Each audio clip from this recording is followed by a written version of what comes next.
उन्हाळा चालू झाला आणि गहूसुद्धा काढायला आलता बघा. तर शेतातला ना आज आमच्या करायचा होता गहू, तर वाळून गेला होता सगळा, म्हणून ना मशीननेच करायला चालू होता बघा.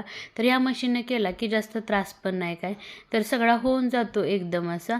तर गहू वगैरे झाला. घरी आल्यानंतर इकडं मम्मीनं, आता तुम्ही म्हणसाल एवढं मोठं पातेलं दूध कशासाठी ठेवलं तर हे दूध ठेवलं होतं ते म्हणजे खीर करायसाठी. तर तांदळाची खीर बनवायची होती. तांदूळ वगैरे भाजून ना परत भिजत घातले होते, तिनं बारीक पण केले होते मिक्सरला. तर छान अशी इकडं तांदळाची खीर बनवायची होती बघा. तर त्यासाठी घेतले होते ड्रायफ्रूट्स, घेतले होते थोडेसे, आणि ही जी खोबरं आहे ती पण घेतलं होतं किसून, आणि वेलचीची साखरेची अशी बारीक पूड केली होती. कारण वेलची आहे अशीच काय बारीक होत नाही, म्हणून साखरेत जरा टाकली की छान अशी बारीक होती, म्हणून वेलची पण इकडं बघा बारीक करून घेतली होती. तर इकडे खीर वगैरे छान अशी इकडं बनवायची चालली होती. तर खीर होते ना तोपर्यंत म्हटले थोडीशी साखर कमी पडली मम्मीला, तर अजून टाकली बघा.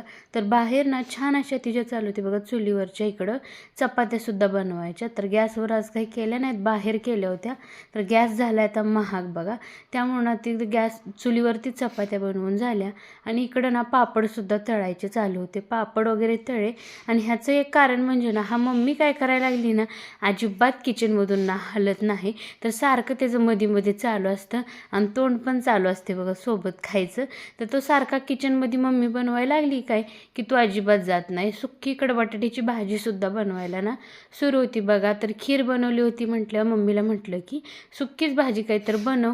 तर बटाटे छान असं ना लाल चटणीचं, लाल मसाल्याचं मस्त असं बटाटे चालू होतं बघा. आणि सिंपल पद्धतीनेच बटाटे इकडं बनवलं होतं. थोडासा वरून शेंगदाण्याचा कूट टाकला, मसाला आणि मीठ असं टाकून छान असं इकडं बटाटसुद्धा तयार झालं होतं. तर आम्ही आता बसणार होतो बघा जेवायला. छान अशी सुक्की बटाट्याची भाजी होती, सोबत खीर होती, पापडसुद्धा इकडं तळून घेतलेले होते, आणि त्या खिरीवरती होती ती म्हणजे तुपाची धार. तर बघा एकदम छान अशी खीर झाली होती. तर आता आम्ही बसतो बघा जेवण करायला, आणि तुम्ही पण या सर्वजण जेवायला.